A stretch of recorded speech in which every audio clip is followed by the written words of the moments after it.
सत्संग में हमें क्या मिलता है? सत्संग में वो धन मिलता है, वो संपत्ति मिलती है जो संसार में कहीं मिल नहीं सकता। संसार का धन क्षणिक होता है। आप कितना भी पैसा इकट्ठा कर लें, जिस दिन मृत्यु सामने होगी वो सारे पैसे आपके लिए किसी काम के नहीं होंगे। पर सत्संग में जो धन मिलता है, सत्संग में जो शांति का धन मिलता है, जो प्रेम का धन मिलता है, जो भक्ति का धन मिलता है, अगर उसे आपने जीवन में धारण कर लिया तो ये धन आपको कभी कंगाल रहने नहीं देगा, आपको कभी गरीब रहने नहीं देगा। जन्म जन्मांतर तक आप धनी रहेंगे। इसलिए मैंने कहा कि सत्संग में अगर आप बैठे हैं और आपको कोई पूछे कि क्या आपने सत्संग से लाभ लिया, तो आप पहले देखिए कि मेरे विचारों में परिवर्तन आया कि नहीं, मेरे मन में कोई बदलाव आया कि नहीं, मेरे विचारों में कोई बदलाव आया कि नहीं। अगर नहीं आया तो इसका मतलब हम सत्संग में बैठे तो थे लेकिन हमने कोई लाभ नहीं लिया। बाहरी आवरण, बाहरी ज्ञान सिर्फ दिखावा होता है। हम बाहर के वेश से अपने आप को मान तो लेते हैं कि हम भक्त हैं, हम साधु हैं।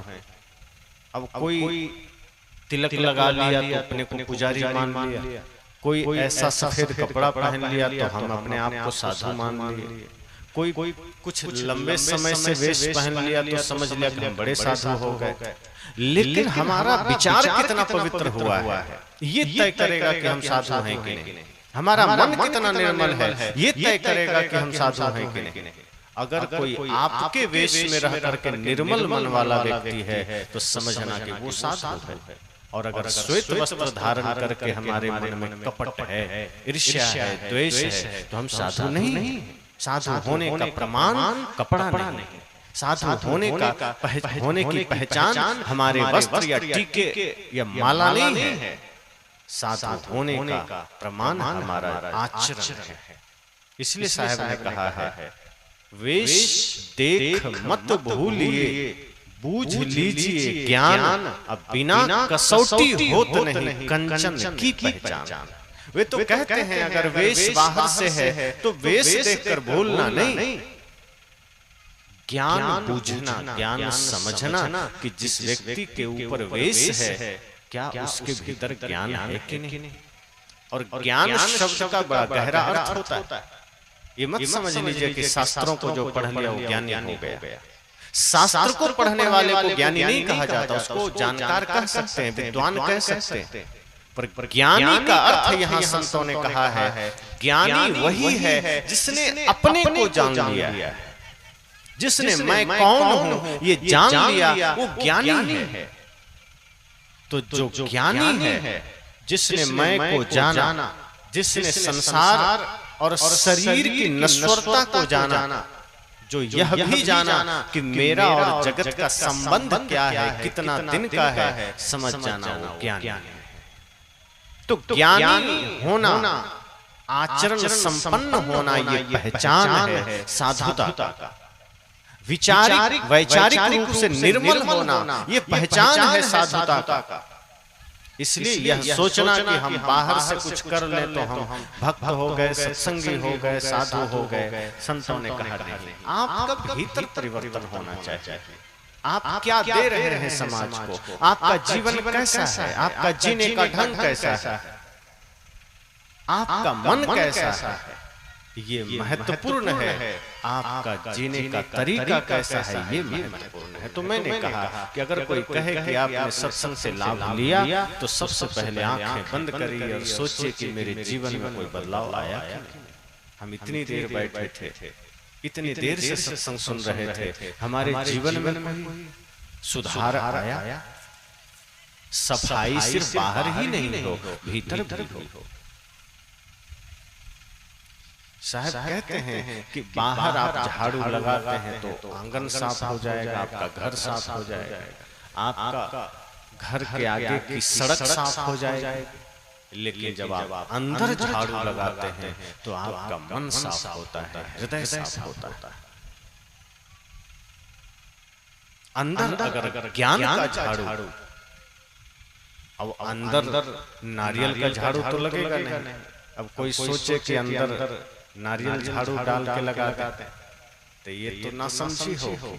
साहब अगर कहते हैं अंदर झाड़ू दे के कूड़ा दूर बहाओ, तो वहां अर्थ यह है कि ज्ञान का झाड़ू अंदर लगाइए। बाहर अगर आप फूल का, नारियल का, ताड़ का झाड़ू लगा रहे हैं तो भीतर ज्ञान का झाड़ू लगाइए।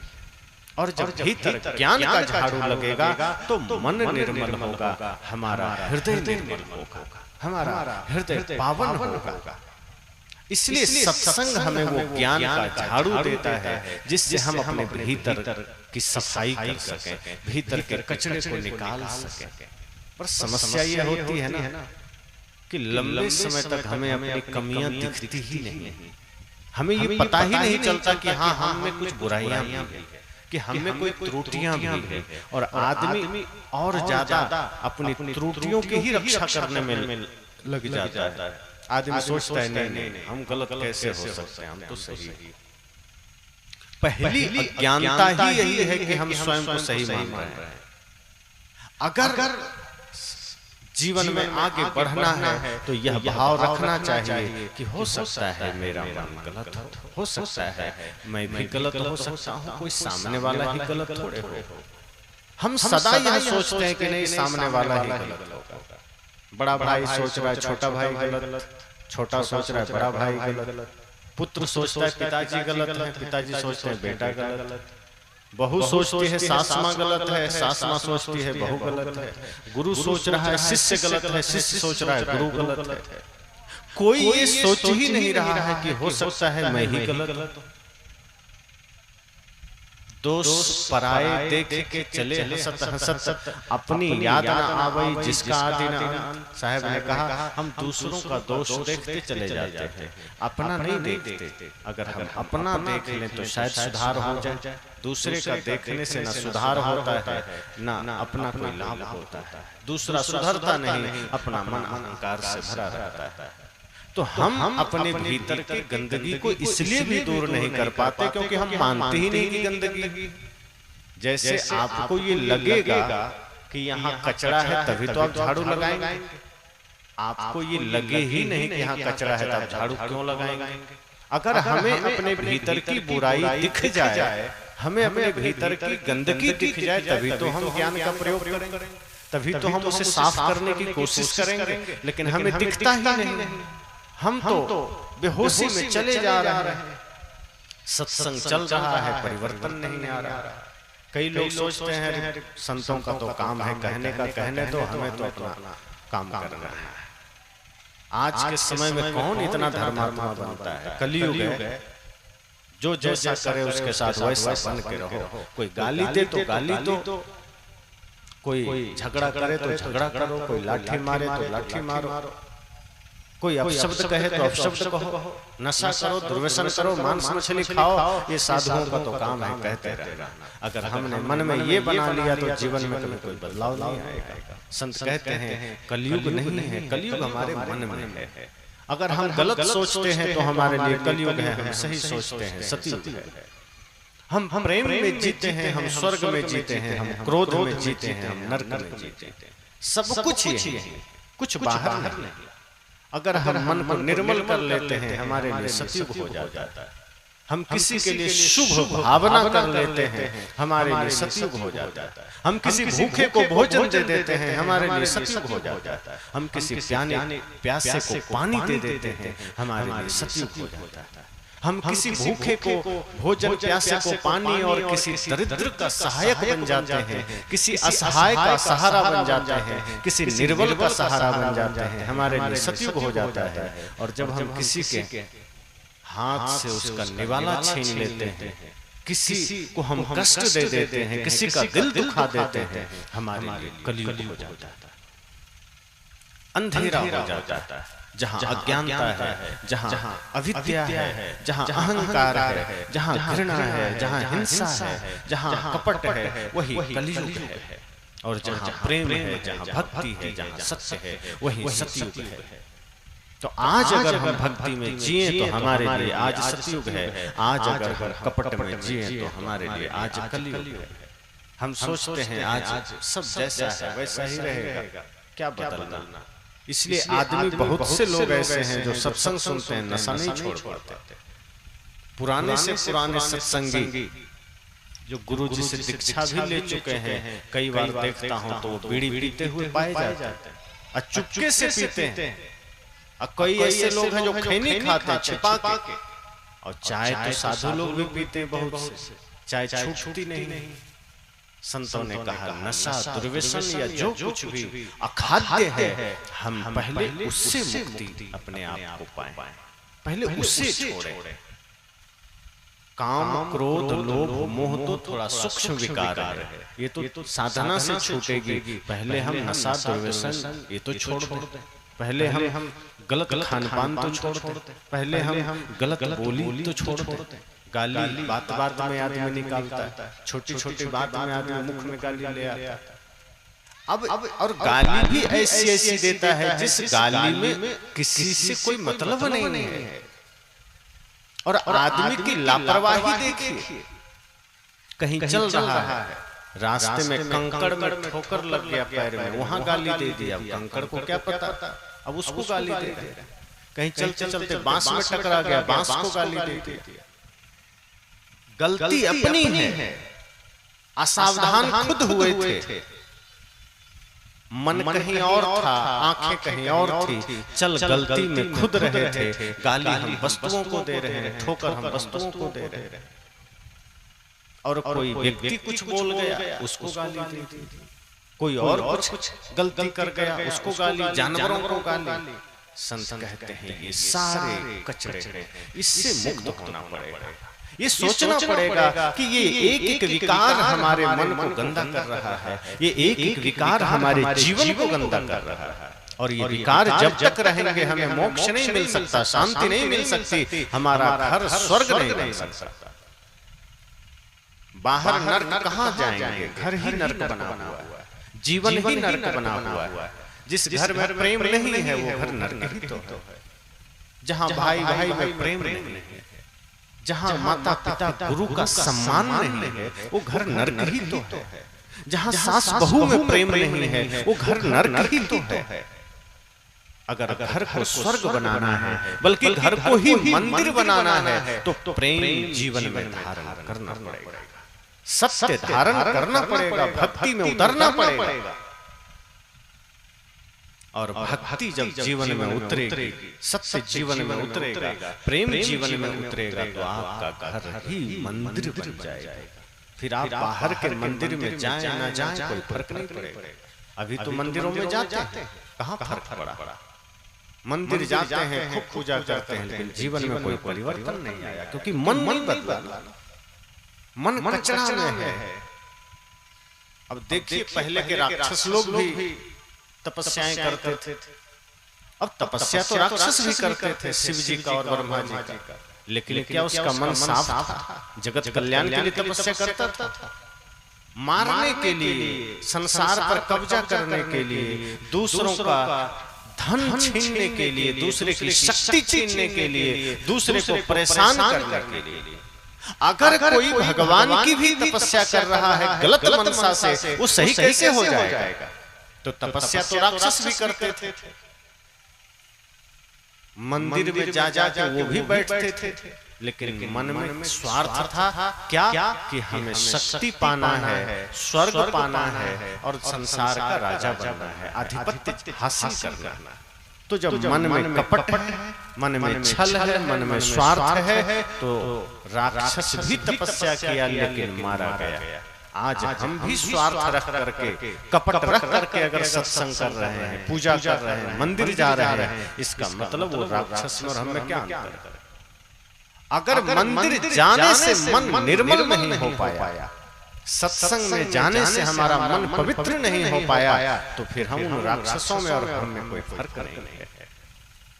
अगर मंदिर गए और मन पवित्र हो गया, वाणी पवित्र हो गई, खान पान पवित्र हो गया, सत्संग में गए और जीवन बदल गया, तो समझिए कि हमारा जाना ठीक है, मंदिर जाना ठीक है। और जब मंदिर जाने से ये परिवर्तन जीवन में आ गया कि घर ही मंदिर बन गया, तो सोचो कितनी बड़ी बात है।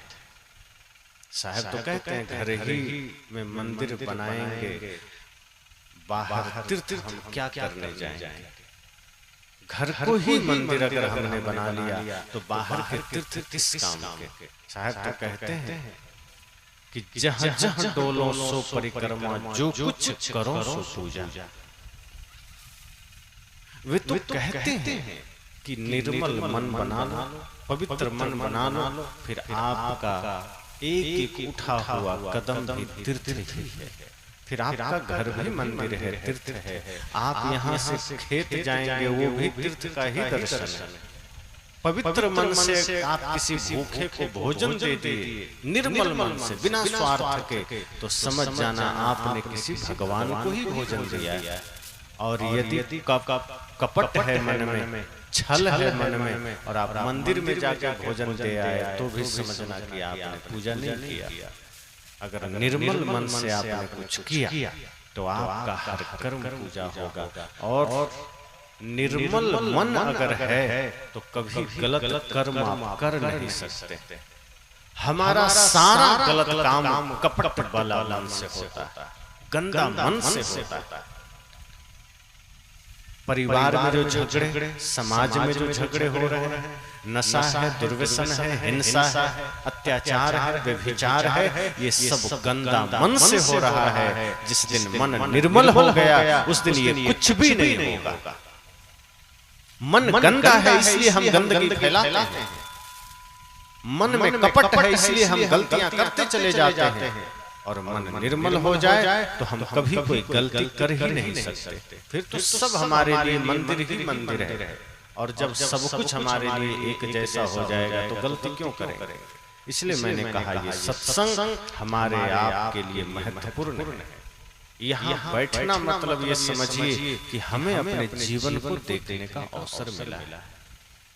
जहाँ संसार में होते हैं वहाँ तो हम संसार को ही देखते हैं, वहाँ तो हम दुनियादारी को ही देखते हैं। सत्संग वो पहली जगह है जहाँ हमें खुद को देखने का अवसर मिलता है, जहाँ हमें अपने मन को निहारने का अवसर मिलता है, जहाँ हमें अपनी गलतियों को ठीक करने का अवसर मिलता है। जैसे आप गाड़ी चलाते रहे और उसको समय से सर्विसिंग ना कराएं तो क्या होगा। आपकी गाड़ी खराब हो जाएगी, इंजन खराब हो जाएगा, माइलेज कम हो जाएगा, हो सकता है बहुत बड़ा खर्चा बाद में पड़ जाए।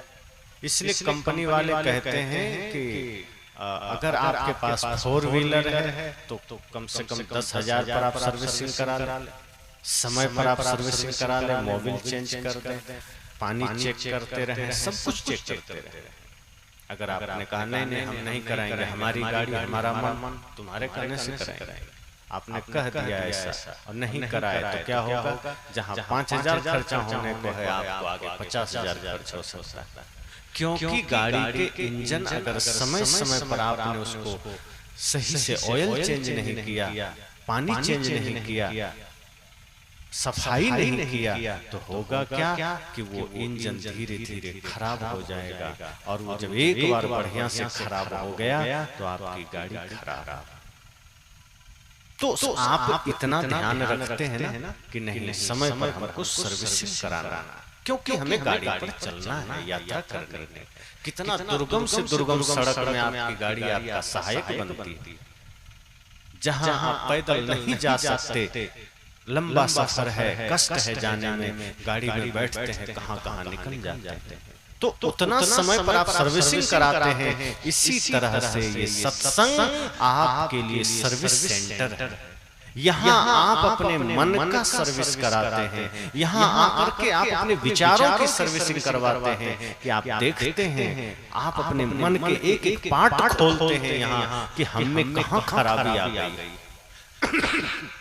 हमारे विचारों में कहाँ कोई गंदगी आ गई है, हमारे मन में कहाँ कौन सा कचरा आ गया है, उस कचरे को निकाल देना है। ज्ञान के द्वारा, संतों के दर्शन के द्वारा, संतों के वचन के द्वारा हम उन सारे कचड़ों को अलग करके और मन को सर्विसिंग करके बिल्कुल फ्रेश कर देते हैं। और जब ऐसा हम करते हैं तो हमारा मन फिर से नया हो जाता है। लेकिन ऐसा अगर हम नहीं करते हैं, यहाँ आ तो गए पर मन की सर्विसिंग नहीं करा पाए। मन गंदा ही रह गया, मन में जहाँ कचरा था कचरा ही रह गया। नफरत मिटी नहीं, घृणा मिटी नहीं, ईर्ष्या द्वेष नहीं मिटा, तो घर जाएंगे फिर झगड़ा करेंगे। अगर सत्संग में आए और मन की सर्विसिंग नहीं करा पाए तो बहू से झगड़ा होगा, सास माँ से झगड़ा होगा, ससुर से झगड़ा होगा, पति से झगड़ा होगा, पड़ोसी से झगड़ा होगा, भाई से झगड़ा होगा, माता पिता से झगड़ा होगा, पुत्र से झगड़ा होगा, गुरु शिष्य का झगड़ा होगा। इसलिए ये सत्संग सर्विस सेंटर है। सर्विसिंग यहाँ कराइए, और यहाँ अगर मन पवित्र हो गया, यहाँ मन की सर्विसिंग हो गई तो जीवन में क्रांतिकारी बदलाव आ जाएगा। फिर आप कहीं भी रहेंगे, आपको कोई दुखी नहीं कर सकता।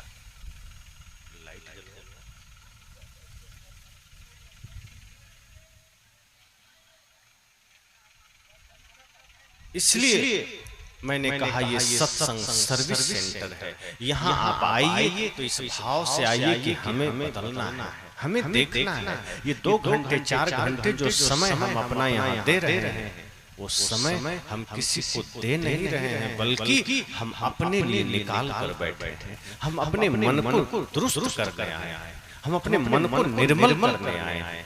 और यही समय जो हम खुद को दे रहे हैं, यही आपके जीवन के लिए अमृत बनता है, यही आपके जीवन के लिए महत्वपूर्ण बनता है। और यहाँ जो समय देंगे वही आपको कीमती बनाएगा। संसार को जो समय हम देते हैं वो तो हमारा महत्व घटाते चला जाता है। संसार में जितना समय आप देंगे आपका क्या वैल्यू बढ़ेगा? कुछ नहीं। लेकिन जो समय हम सत्संग में देते हैं वो सत्संग हमें कीमती बना देता है, महत्वपूर्ण बना देता है, उपयोगी बना देता है।